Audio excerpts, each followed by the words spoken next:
Passage très connu, Jean 3,16 et la suite. « Car Dieu a tant aimé le monde qu'il a donné son Fils unique, afin que quiconque croit en lui ne périsse pas, mais qu'il ait la vie éternelle. Dieu en effet n'a pas envoyé son Fils dans le monde pour juger le monde, mais pour que le monde soit sauvé par lui. Celui qui croit en lui n'est pas jugé, mais celui qui ne croit pas est déjà jugé, parce qu'il n'a pas cru au nom du Fils unique de Dieu. Et voici le jugement, la lumière est venue dans le monde, et les hommes ont aimé les ténèbres plus que la lumière, parce que leurs œuvres étaient mauvaises. Car quiconque fait le mal a de la haine pour la lumière et ne vient pas à la lumière, de peur que ses œuvres ne soient réprouvées. Mais celui qui pratique la vérité vient à la lumière, afin qu'il soit manifeste que ses œuvres sont faites en Dieu. » Quelques remarques par rapport à ça. Premièrement, dans la Bible, il est extrêmement étonnant que Dieu nous aime. Contrairement à ce que les gens pensent autour de nous, c'est peut-être le seul attribut de Dieu qui est universellement reconnu, même chez les athées. Hein, si Dieu existait, enfin le Dieu dans lequel ils ne croient pas, c'est forcément un Dieu d'amour. Et s'il s'avérait que Dieu existe, forcément, ce serait un Dieu d'amour. Mais ça, il y a des raisons. Les gens n'ont pas toujours réfléchi comme ça. Hein. C'est tout un climat idéologique et philosophique qui fait que l'amour de Dieu est accepté aujourd'hui et non pas sa justice ou sa colère, par exemple. Mais dans la Bible, l'amour de Dieu est quelque chose de très étonnant. C'est-à-dire que l'histoire, elle aurait pu s'arrêter avec le jugement de Dieu. Et Dieu aurait été parfaitement juste. Et on ne lui aurait fait aucun reproche. C'est une vraie surprise que Dieu choisisse d'aimer l'humanité et de sauver une partie de l'humanité.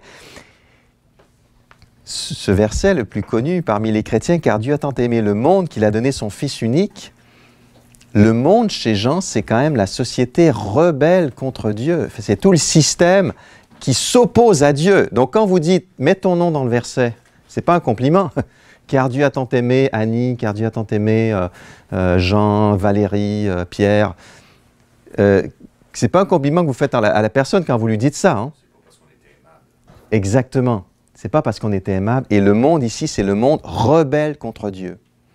Donc, car Dieu a tant aimé le monde, ce n'est pas parce que le monde était aimable. Il a tant aimé ce monde rebelle. Deuxièmement, l'étendue de l'amour de Dieu pour nous se mesure en Jésus, puisque Jésus a donné son Fils. Mais quand on comprend l'amour éternel du Père pour le Fils, et ça Jean va nous en parler, on mesure toute l'étendue de cet amour. Ça n'est pas rien, ce sacrifice du Fils. Troisièmement, l'objectif de l'amour de Dieu pour nous, c'est que nous ayons la vie. Il a tant aimé le monde qu'il a donné son Fils unique afin que quiconque croit en lui ne périsse pas, mais qu'il ait la vie éternelle. Et donc Dieu nous a aimés dans un but précis. Jésus n'est pas tout simplement mort en martyr, c'est une belle manifestation d'amour. Il y a un objectif, et c'est nous délivrer du jugement de Dieu. C'est le théologien suisse Roger Nicole qui donnait l'illustration. Si vous êtes rassemblés autour d'un feu de camp et que tout d'un coup, il y a quelqu'un qui dit « Tiens, je vais te prouver mon amour », il se jette dans le feu et il meurt pour vous. Enfin, il meurt. Qu'est-ce que vous allez dire? « Waouh, quel amour merveilleux pour moi !» Non, vous allez dire « Quel fou !» Enfin, qu'est-ce qu'il avait fumé? Parce qu'il n'y a aucune raison de mourir comme ça. Mais si vous êtes dans une maison en flammes et que vous apprêtez à mourir et que quelqu'un, un pompier, risque sa vie et qu'il vient vous sortir des flammes, ça c'est de l'amour. Et s'il meurt en vous sauvant, waouh, quel amour! Eh bien, c'est de cet amour-là dont Dieu nous a aimés en Jésus-Christ. Il nous a délivrés de la mort. Il a donné son Fils afin que quiconque croit en lui ne périsse pas dans la maison en feu, dans les flammes de l'enfer, mais qu'il ait la vie éternelle.